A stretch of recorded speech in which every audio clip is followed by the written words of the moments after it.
mesmo dificuldade.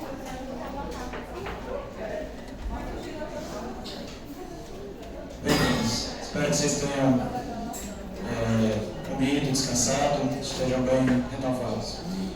Primeiro eu queria agradecer pela participação na primeira aula, foi excelente. Vocês aprendem muito mais quando vocês interagem e estimulam muito mais o professor que está aqui do outro lado. Então, obrigado. Essa aula vai ser um pouco mais simples do que a primeira, mas da mesma forma, podem parar, interromper, tirar dúvida a qualquer momento, tá certo? Todos prontos? Esperar. É só acabar de entrar. Gente, é toque, eu vou fechar a porta, tá? Mas se alguém quiser entrar, não tem problema não.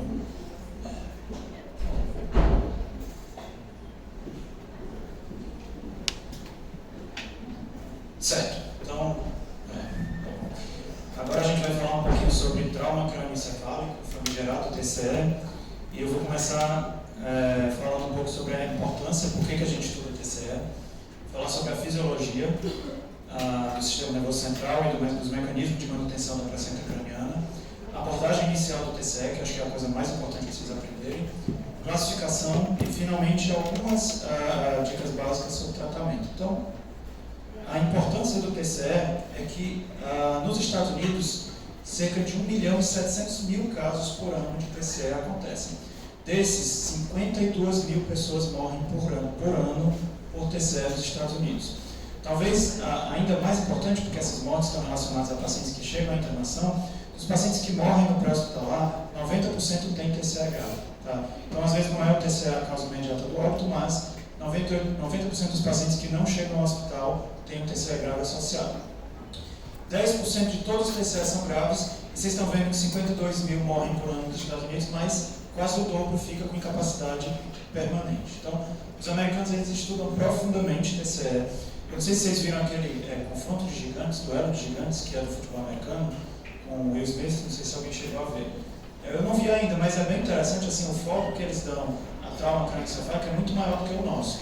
E a gente sabe que mesmo o trauma crânioencefálico leve aumenta o risco de Alzheimer, aumenta o risco de Parkinson, piora o prognóstico cognitivo a médio e longo prazo.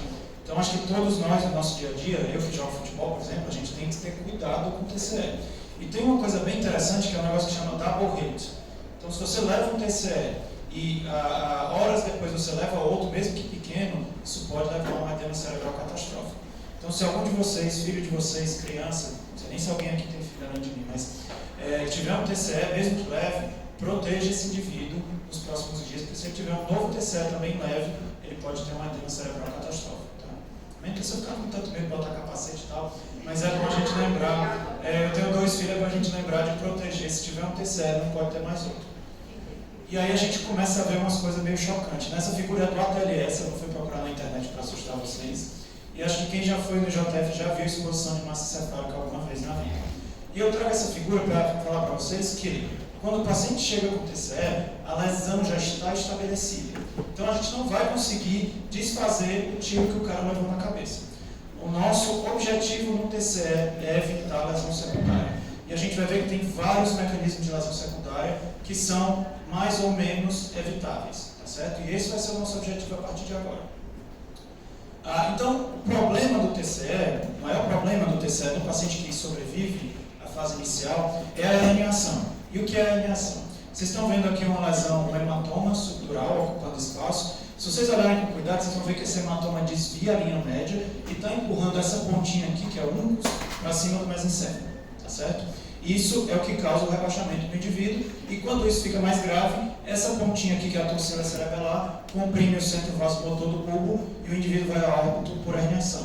Então, a herniação de uncus leva a coma, o uncus é a pontinha do temporal aqui, e a herniação tonsilar leva a óbito imediato, tá certo? Essas são as duas coisas que a gente quer evitar.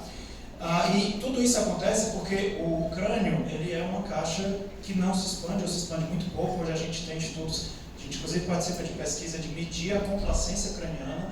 O crânio pode se expandir um pouco, mas é muito pouco. E o tecido cerebral não tem uma capacidade muito grande de se adaptar a mudanças de pressão. Então, o que mata o indivíduo com trauma é um aumento da pressão intracraniana. E aí a gente precisa saber que isso aqui existe, a doutrina de Monroe-Kelly, vocês vão ver isso na ATLS, mas essa doutrina simplesmente diz que o continente da caixa craniana é finito e o conteúdo pode aumentar de forma quase infinita. Então, por exemplo, quando eu tenho uma lesão de massa, a primeira coisa que acontece é que eu tenho esvaziamento de líquido ao mesmo tempo que eu comprimo o cérebro. Chega um ponto que eu não tenho mais o que esvaziar, tá? Nem volume venoso, nem líquido, e essa massa vai destruir tecido cerebral. E o pior de tudo é que a massa destrói o tecido cerebral nos dois pontos que ela não poderia, que ambos ficam na região do cérebro que mantém a vida, que se chama, o Michelangelo já sabia, tronco cerebral. Então, toda vez que isso aqui acontece, vai ser comprimido primeiro o mesencéfalo, resultando em coma, e depois o centro vasomotor do bulbo respiratório, resultando em óbito, tá certo? Então a gente quer evitar que chegue a isso. Qual é a abordagem inicial? Com tudo que eu falei para vocês, eu quero ensinar poucas coisas. Quero que vocês saibam que todo TCE segue o padrão normal dos ABCDEs. Então, muitas vezes, a primeira coisa a fazer é examinar a pupila. Não, é garantir via aérea, certo? Segue o ABCDE, mas tem coisas particulares no ABCDE. No A ou no B, quando eu já estou examinando o paciente, eu já vejo que o paciente tem um Glasgow de 8 ou menos. Em inglês existe essa frase less than 8 intubate, ela não está muito perfeita, porque seria 8 or less, na verdade é 8 ou menos, mas é fácil de lembrar, né? Então a gente mantém. 8 ou menos eu já intubo. Assim que eu chegar no C, eu vou começar a reposição volêmica para manter a minha pressão sistólica acima de 100, para manter a pressão de perfusão cerebral. E depois disso, eu vou fazer a TC de crânio quase sempre. Acabei o ABCDE, estabilizei o paciente, não garanti uma pressão sistólica acima de 100, já vou para a TC de crânio. Não vou para a TC de crânio com doente chocado. Isso é outra coisa também. Paciente com 5 por 3 de PA, eu não vou para a TC de crânio, eu vou primeiro estabilizar ele. E aí, eu quero que vocês saibam outra coisa neurológica. Eu quero que vocês saibam.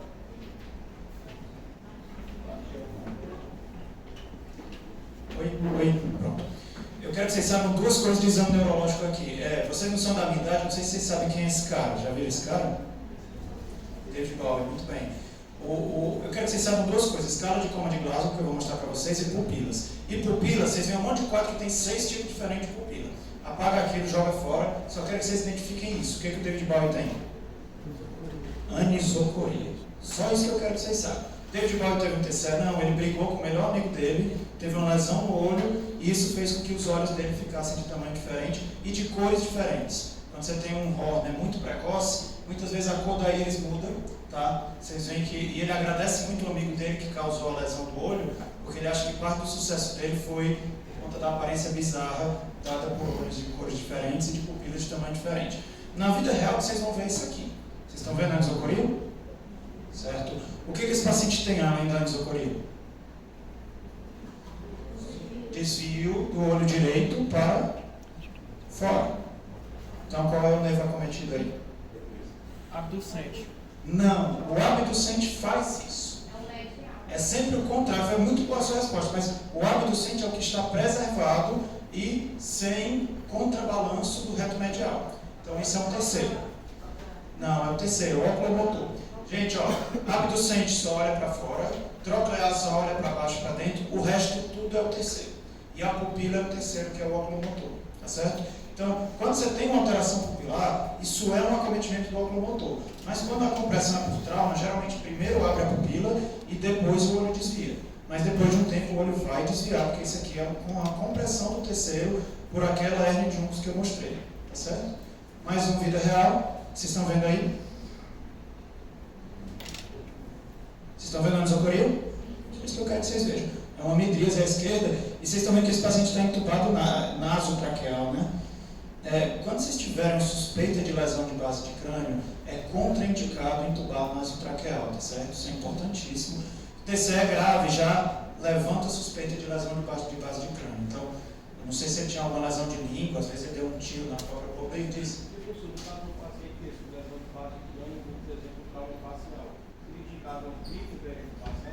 Crico, então, se ele não tiver nem condições de naso, nem de oro, aí seria indicado crico. Mas se o paciente tiver condição de orotraqueal, é sempre o melhor caminho, tá certo? O TCE não contraindica a intubação orotraqueal. Na verdade, a melhor intubação para o TCE é orotraqueal. Usualmente orotraqueal. crico só se você não tiver alguma obstrução na via orotraqueal. Pronto, gente, aí a gente chega à famigerada escala de Coma de Glasgow. Assim, é uma escala que foi desenvolvida há muito tempo atrás. Já tentaram mudar um monte de vezes, mudaram de volta. Se vocês forem ler, vocês vão ver que existe uma escala de Coma de Glasgow com pupila, que foi publicada recentemente, mas o ATLS não incorporou. A última versão do ATLS não inclui pupila. Essa com pupila, a alteração de pupila tira de 1 a 2 pontos no total. Se por acaso alguém falar com vocês sabem que existe. Mas não vamos complicar, vamos simplificar. O que é o glabro? De cima para baixo. Você me escuta lá atrás?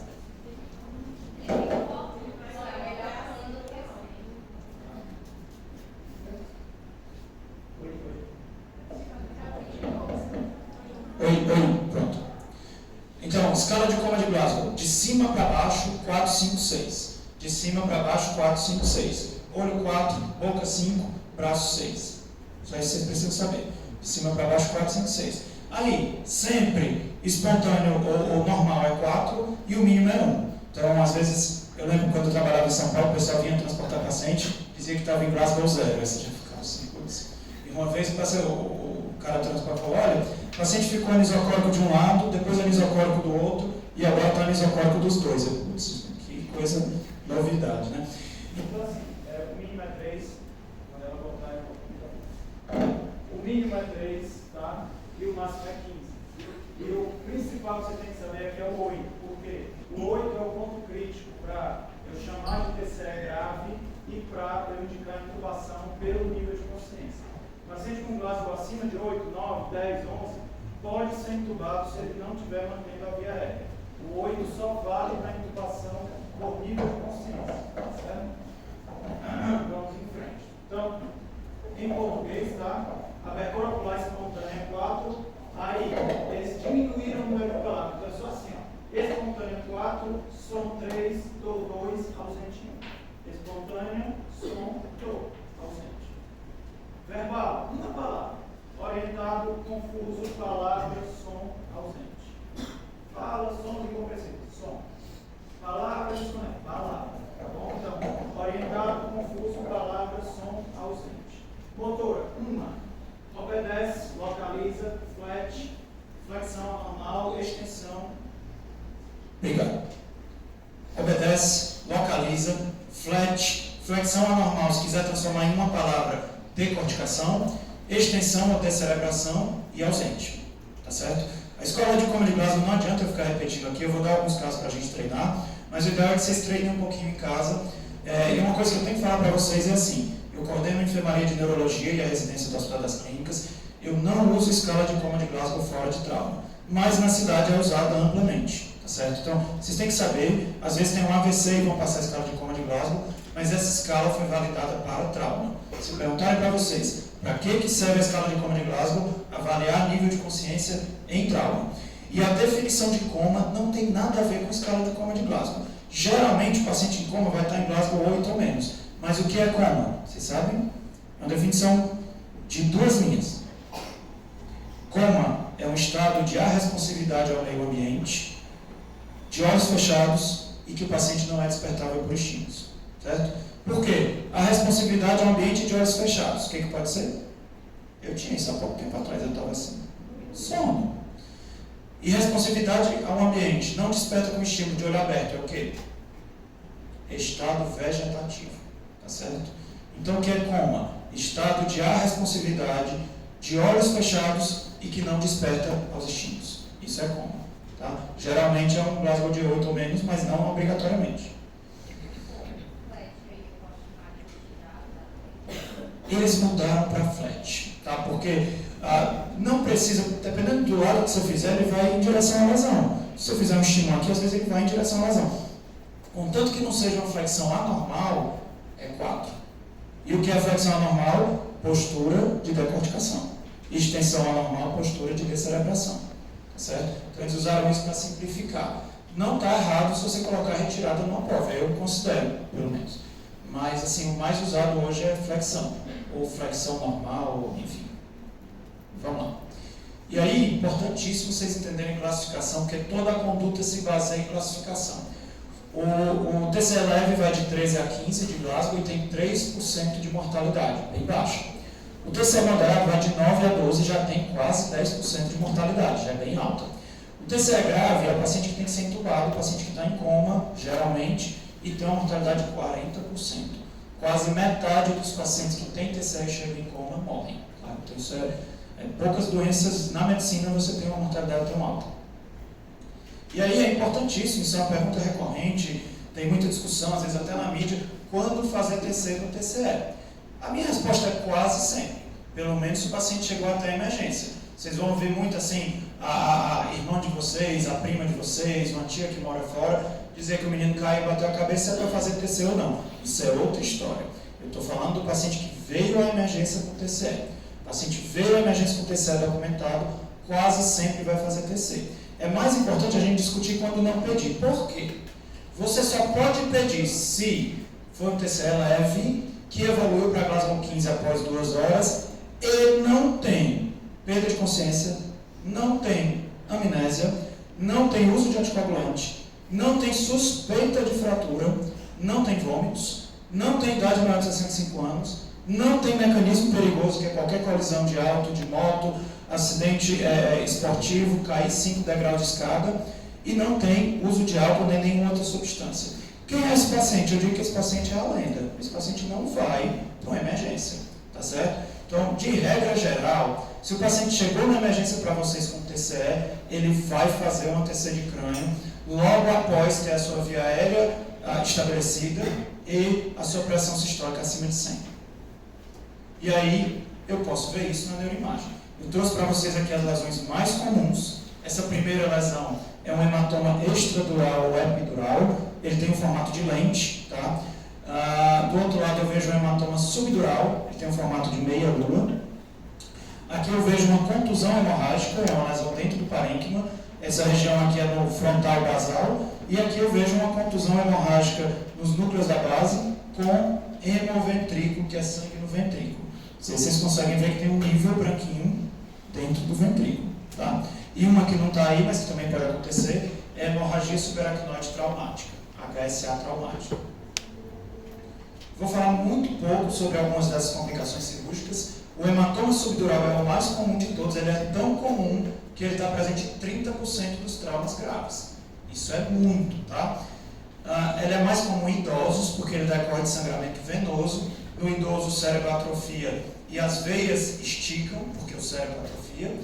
E a imagem dele é em meia-lua. Como ele é decorrente de sangramento venoso, ele geralmente tem um crescimento progressivo. O paciente vai piorando progressivamente. Tá? Por outro lado, o epidural é o contrário. Ele é bem menos comum, ele está presente em 9% dos comatosos. Ele tem essa forma de lente, isso também parece uma lente mesmo, que parece um cristalino. Quem quer fazer oftalmia parece um cristalino. E ele é decorrente de sangramento arterial, da artéria meningia média, por isso que ele quase sempre fica nessa região temporal, que é onde passa a artéria meningia média. Geralmente, trauma de alto impacto, ele tem um negócio que parece muito em filme, às vezes parece mentira, mas é verdade, que é o intervalo lúcido. Geralmente, o cara que tem isso aqui, ele desmaia na hora, ele acorda, fala, conversa, tá bem, e de repente ele morre, rebaixa e morre. Tá? Isso aí é a cara de filme de fantasia, tipo Senhor dos Anéis, cara, eu vou completar minha missão e fecho o olho e morre. Isso não acontece na vida real, mas pode acontecer no hematoma epidural, porque tem esse intervalo lúcido. Só que na vida real acontece isso. O que vocês estão vendo aí? Essa é a imagem real. O subdural aqui, com desvio de linha média, não é alguma coisa? E tem um epidural do outro lado. Ou seja, isso não é impossível e às vezes a gente vê todas as 4 que eu mostrei. Às vezes a gente vê hemorragia subaracnoide, subdural, epidural e contusão hemorrágica. Tá? Então, às vezes a gente lê que subdural é uma coisa, epidural é outra, mas eu posso ter mais de um deles ao mesmo tempo. Qual que vocês operariam aqui? O epi? Pois é, mas tu tem um desvio de linha média gigantesco do outro lado. Se tu operar o epidural aqui, o cara morre.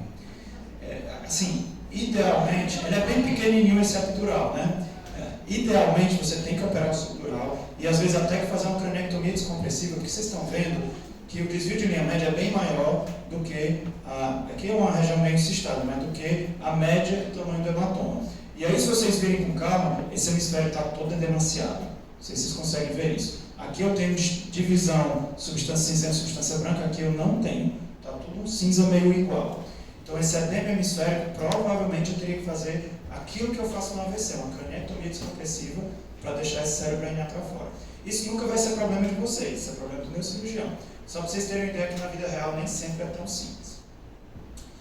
O princípio do tratamento do TCE, isso é tirado ipsilitera do ATLS.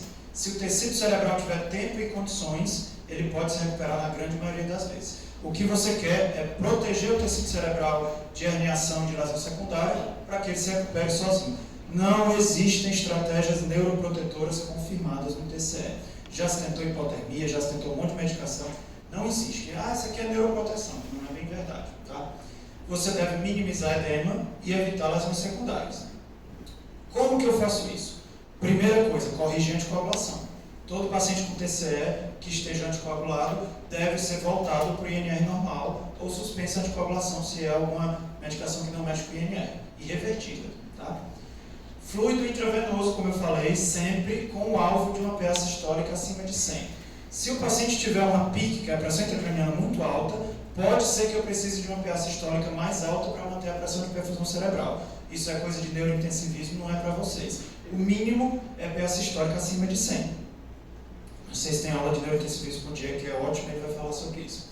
E aí, o tratamento da hipertensão intracraniana pode ser feito com hiperventilação, com salina ou manitol e com coma barbitúrico. A minoria das vezes, tá certo? Eu só devo fazer salina ou manitol, salina hipertônica, é soro fisiológico a 7,5% ou a 20%, que tem o mesmo efeito do manitol, que é um diurético osmótico hiperconcentrado. Eles sugam líquido do cérebro e diminuem o edema cerebral. Qual é o problema deles? Eles são diuréticos, então eles expoliam líquido e eles fazem efeito rebote depois de algumas horas. O cérebro incha mais ainda. Então, infelizmente, vocês podem ainda ver por aí pessoas prescrevendo manitol de horário. Está errado, aumenta a mortalidade.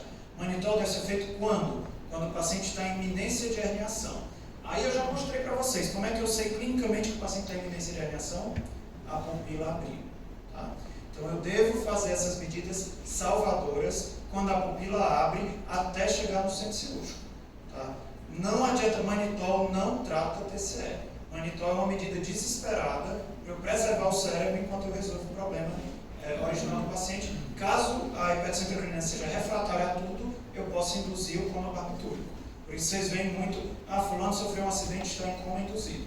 Isso pode ser feito para a hipertensão intracraniana refratária, isso é conduta de exceção. E anticonvulsivante, usa ou não usa no trauma?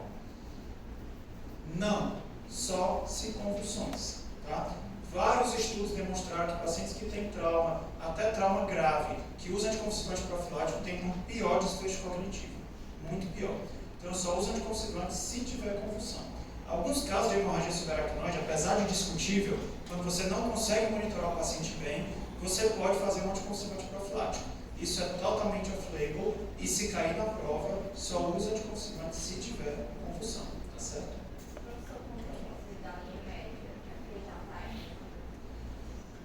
Robert, geralmente quando tem desvio de linha média está perto de herniar, mas a linha média está em outro ponto. Quando tem desvio de linha média, geralmente tem hérnia subfalcina. Não quis dizer para vocês que era mais complicado. A gente tem a foice do cérebro, que passa bem no meio. Desvio de linha média mostra que herniou lá por cima. Mas a herniação é crânio-caudal. Primeiro a hernia subfalcino, desvio de linha média.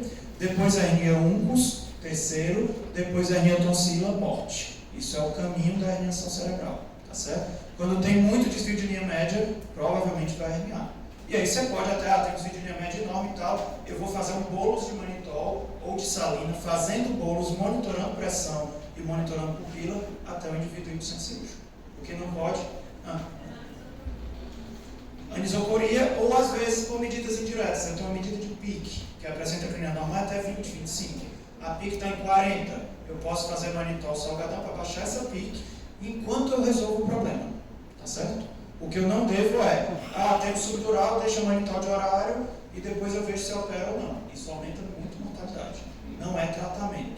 Manitol ou salina deve ser feita a minoria das vezes quando tem iminência de herniação ou hipertensão intracraniana refratária e não é tratamento. É medida heróica para chegar no centro cirúrgico. Vamos lá. Quando é que eu posso dar alta para o TCE? Só posso dar alta se for um TCE leve. Qualquer outro TCE deve ser internado. Esse paciente tem que ter atingido o Glasgow de 15 em menos de 2 horas. E ele tem que ter um TCE normal. Se tiver esses 3 critérios, eu posso dar alta ao paciente. Mas aí eu tenho que dar orientações de alta por escrito. Se você tiver vômitos, sonolência, mudança no estado neurológico, dor de cabeça persistente, algum sangramento, você deve voltar imediatamente ao pronto-socorro. Tá bom? E aí, take home message, depois a gente vai fazer alguns casos, mas assim, TCE é grave, extremamente incapacitante. O que eu vou fazer no exame neurológico? Só Glasgow e pupila, não quero que vocês façam mais coisa, porque vocês têm que ser rápidos, tá? Mas Glasgow e pupila é obrigatório, porque muda a conduta. TC quase sempre, na prática sempre. Se for uma questão minha, as questões para vocês eu vou fazer, sempre peço TC. Nunca vou fazer uma questão para não pedir TC, porque eu não quero ensinar errado. Você vai fazer é evitar lesão secundária e tratar hipertensão intracraniana e complicações. Tá certo? Dúvidas até agora? A gente vai seguir por hack medular e depois vai falar de casos clínicos. Então eu vou em frente, pessoal. Falar um pouquinho sobre trauma hack medular. Vou falar da importância do trauma hack medular. A gente vai voltar para algumas questões de exame neurológico que a gente passou por cima. Ver como é a abordagem inicial e discutir casos clínicos de traumas de TCE e de terreno. A importância do trauma hack medular é que ele leva à incapacidade irreversível em boa parte dos quadros. Vocês sabem qual é a causa mais comum de morte hoje de pacientes que sobrevivem ao trauma hack medular? Lesionato medular, vocês têm ideia qual é a causa de morte? Não é queda. É mais triste. Na era pré-antibiótica era o urosepse. Depois passou a ser TEP. Hoje que a gente anticoagula todo mundo profilaticamente, o mal do século é o quê? Suicídio. Hoje a causa mais comum de lesionado medular grave de óbito depois da fase aguda é suicídio. Ou seja, é muito triste. Eu vou mostrar para vocês uns casos particularmente tristes. O trauma hack medular, eu dei essa aula junto porque ele acontece em 5% dos pacientes com TCE. Então, se o paciente teve TCE, fique esperto, porque tem uma chance razoável dele ter também um trauma hack medular. E 5% dos sintomas pioram ou começam no PS, provavelmente em decorrência de manipulação errada, que é o que eu quero mostrar para vocês aqui, como não piorar a lesão do paciente. Localização, mais da metade é cervical. Cervical é mais grave ou mais benigno que torácico? Grave porque fica tetraplégico. Melhor, né? Assim, menos ruim ficar paraplégico do que tetraplégico. Então a maioria das lesões são nas cervicais, o resto é tudo meio igual. 15% torácica, 15% toracolombar e 15% lombossácral. Pronto, essa figura é legal. Você vê um mapa, quando eu via um mapa de dermato desse, eu dizia, pô, pessoal, quem é que vai decorar 20 números, né?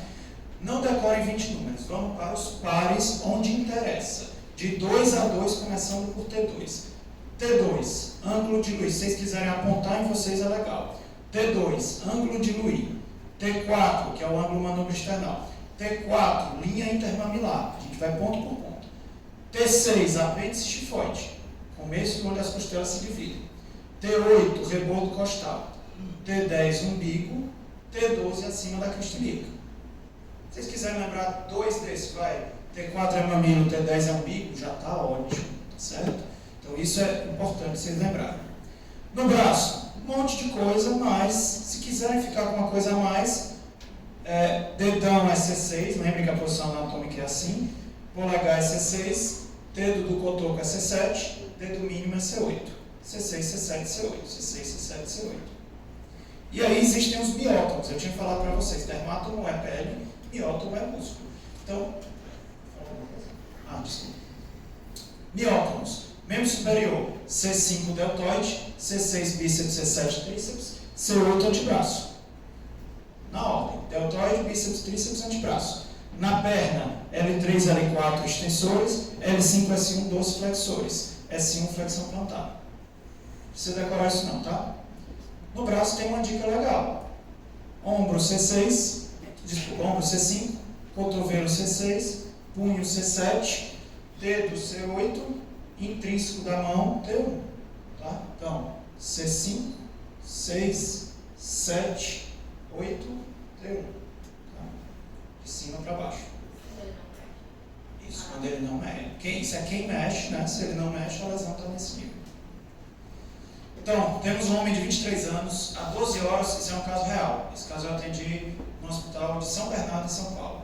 Há 12 horas sofreu um acidente de moto versus auto, chegou no PS com 1 hora, o ABCD inicial estava ok, feito pelo cirurgião, foi retirado do colar cervical, após 12 horas de observação entrada sem dor e foi de alta. Isso é real, aconteceu isso. O enfermeiro desceu na sala da neurologia e me chamou. Disse, doutor, o paciente está de alta, né? Disse que não está sentindo as pernas. E eu subi para ver o paciente. Quando eu fui examinar o paciente tinha uma paraplegia com nível sensitivo no umbigo. Então, qual era o nível? Bem, todo mundo decorou. Nem viu, né, o slide? D10. E essa é a lesão dele, tá? Então, vocês estão vendo aqui, mais ou menos na vértebra de T12, uma fratura bem importante com componente ósseo dentro do canal medular. Tá? E esse paciente tinha uma fratura gravíssima de pelve com hematoma. Por que essa fratura passou pelo cirurgião? Vocês acham? Fratura de pelve. Por que o cirurgião não viu? Porque ele não tinha dor. O cirurgião fez as manobras e ele não tinha dor. Por que ele não tinha dor? Isso. Não pediu, né, gente? Mas sim. Foi um monte de erro, né? O cara não estava sentindo as pernas, ninguém perguntou isso para ele. Mas, enfim, no ATLS tem essa recomendação. Toda vez que você está diante de um traumatizado medular, você tem que ter triplo cuidado, porque ele não vai referir dor. Então você tem que investigar ele muito melhor, porque pode passar uma lesão que leva a risco à vida, porque ele não está sentindo dor. Então o ideal é que em todo mundo você faça sempre a sequência trauma, obviamente, e rode pelo menos um flash de abdômen, porque pode ter uma lesão abdominal contusa, que ele não vai referir nada porque ele não está sentindo dor. Se for cervical, isso vale para o tórax também. Esse caso é real, esse cara ficou paraplégico. Se ele tivesse sido operado cedo, ele poderia ter revertido o déficit e foi transferido com quase 24 horas e ficou paraplégico. Essa é a lesão numa sequência, essa é uma sequência lateral, tá, que a gente chama de sagital. Isso aqui é uma sequência axial mostrando que a vértebra explodiu. Outro caso, real também. Homem, 30 anos, ejetado da moto após uma colisão. Na entrada do Glasgow 13, depois melhorou para Glasgow 15. E só quando ele melhorou, ficou mais alerta, não estou sentindo meu corpo, nada do meu corpo. Aí ele sente o polegar, mas não sente o resto do braço, e não sente da clavícula para baixo. Ele é capaz só de erguer e abduzir os ombros e mais nada. Onde é que está a lesão dele? C6. Muito bem, gente. Todo mundo aprendeu. Fica fácil assim, né? Mostrando aqui o que vocês já sabem. E aqui está a lesão dele. Vocês já estão vendo a lesão já? Todo mundo está vendo? Tá. Quem não estiver vendo, vai ver agora. Isso aqui eu fiz com a minha mãozinha, só para mostrar para vocês que não é tão... Vocês veem o tremor essencial aqui, né? Então, eu fiz com a minha mão só para mostrar para vocês que não é tão difícil. Eu fui com o mouse lá e desenhei. Sempre que você estiver diante de um raio-x ou de uma TC de coluna sagital, desenhe as linhas do canal medular. Por quê? Se vocês virem que algo entrou nessa linha, tem lesão medular. Tá bom? Então tem uma fratura cervical, ó. Que vértebra é essa? Já falei. C2, 3, 4, 5, 6, 7. Entre C7 e 8, pode pegar a medula no nível de C6 ou C7. Bem compatível com a clínica que vocês viram, caso real também.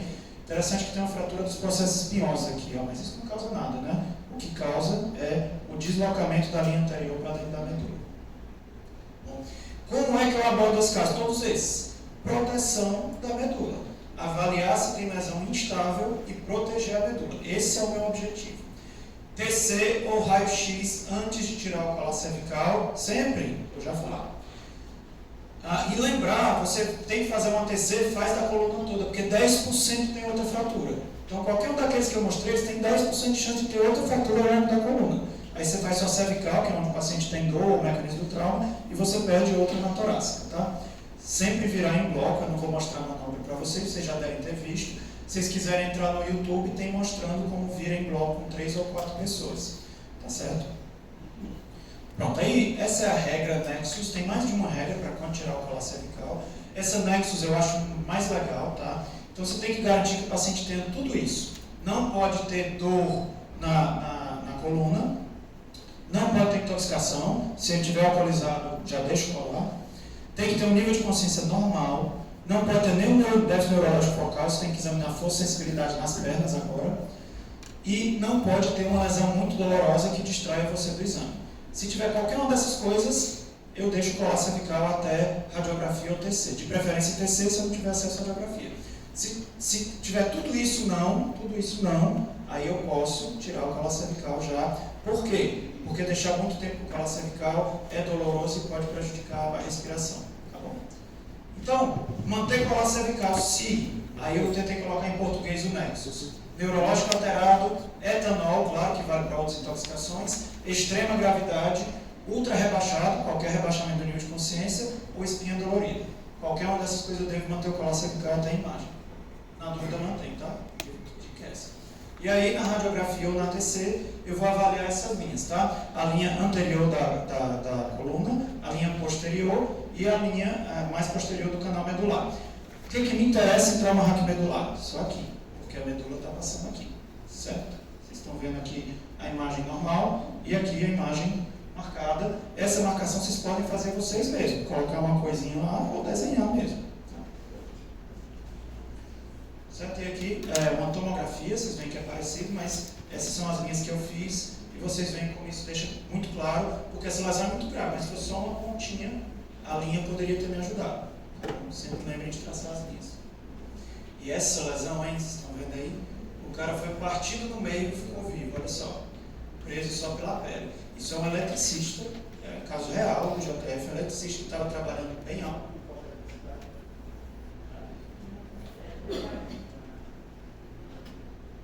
Oi. Um eletricista que estava trabalhando levou um choque acho que de 10 mil volts e caiu sem proteção. E o corpo dele praticamente foi partido no meio, mas ficou preso pela pele e sobreviveu. Ficou paraplégico, mas sobreviveu. Tá? Então é para vocês verem que as lesões raquimedulares podem ser muito, muito graves. Caso clínico que a gente acaba. Homem de 38 anos, acidente automobilístico, foi encontrado inconsciente no local, colocou o colar cervical, tinha abertura ocular, tinha doloroso, flexão inespecífica e emitia sons. Qual é a primeira coisa que vocês vão fazer? Antes do Glasgow? ABCDE. Beleza. ABCDE. Depois Glasgow. E aí, qual é o Glasgow? Façam por um. Eu já ajudei vocês que eu... Não, eu coloquei ao contrário. Não coloquei de cima a baixo, não, que seria muito fácil. Façam por um. Olho. Todo mundo concorda que é 2? 3 é verbal. 3 é som. Olho 2. Boca. Boca. 2. Palavras 3, sons 2. Boca 2. Braço. Inespecífico é normal. 4. Flexão. Flexão inespecífica. Flexão normal. Tudo é normal. Se tiver alterado a flexão anormal ou decorticação. Então qual é o Glasgow total? E agora o que eu faço? Entuba. Tira o coração e ficar para entubar ou não? Não, ele tem indicação perfeita. Isso aqui está dominado. Só uma coisa que a gente esqueceu, né? Durante o C, manter a pressão acima de 100. Manter colar e TC de crânio cervical. Aí no crânio dele tem isso. Vocês estão vendo? Um hematoma subdural. Um baita desvio de linha média. Perfeito, gente. Talvez seja, mas talvez, boa, gostei. Talvez isso aqui seja o plexo coroide calcificado. Porque você está vendo que não tem nível aqui, né? Isso é, o plexo coroide é uma região que calcifica com frequência, principalmente em idoso. Mas melhor se achar que é um ventrículo mesmo, é um detalhe do detalhe. Tá bom. E a cervical? Tá bom? Olha a linha. 2, 3, 4, 5, 6, 7. Não é aquele mesmo, não, parece, mas não é. Vocês estão vendo que não tem uma fratura do processo espinhoso, mas tem uma lesão cervical gravíssima. Qual que eu priorizo? Crânio ou cervical? Eu não falei ainda. Lógica de vocês. Crânio. Essa lesão cervical não vai matar o meu paciente. Lembrem qual é a máxima do ATLS e do ACLS. Eu aguardo primeiro o que mata o paciente primeiro. Daí vem o ABCDE. É na ordem do que mata mais rápido. O crânio vai matar mais rápido. Então, ele fez isso. Agora tá ruim, né, de ver, acho que é a luz aqui da frente. Vocês conseguem ver? O que aconteceu com ele? Tá em isopor. E agora, o que eu faço? O paciente tem uma lesão gigantesca, com desvio de linha média, com edema cerebral. Ele termina. Manitol, o que mais que eu posso fazer? Oxigênio sempre. É salina ou manitol, tá certo, mas é ou salina ou manitol, não é os dois. Oxigênio falaram? E oxigênio, como é que eu ventilo ele? Como é que eu ventilo ele? Eu hiperventilo ou não? Hiperventilo. Para manter qual PCO2? 30 tem estudo mostrando que manter PCO2 de 25, que é uma hiperventilação intensa, piora o desfecho. Por quê? Qual é o mecanismo da hiperventilação? Vasoconstricção cerebral. Se eu fizer 25, eu tenho isquemia cerebral.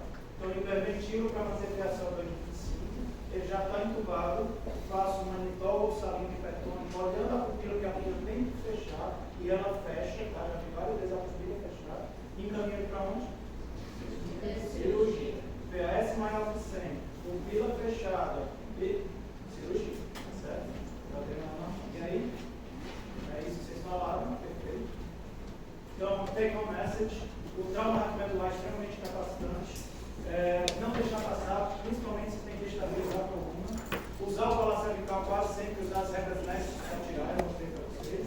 O TC, o raio-x sempre checar linhas, usar a TC cervical para checar linhas. E não usar corticoide. Deixei isso por último, porque ainda tem muita gente, vocês vão ver prescrito, defendendo corticoide para trauma raquimedular. Tem algumas meta-análises que já foram incorporadas na última versão do HLS.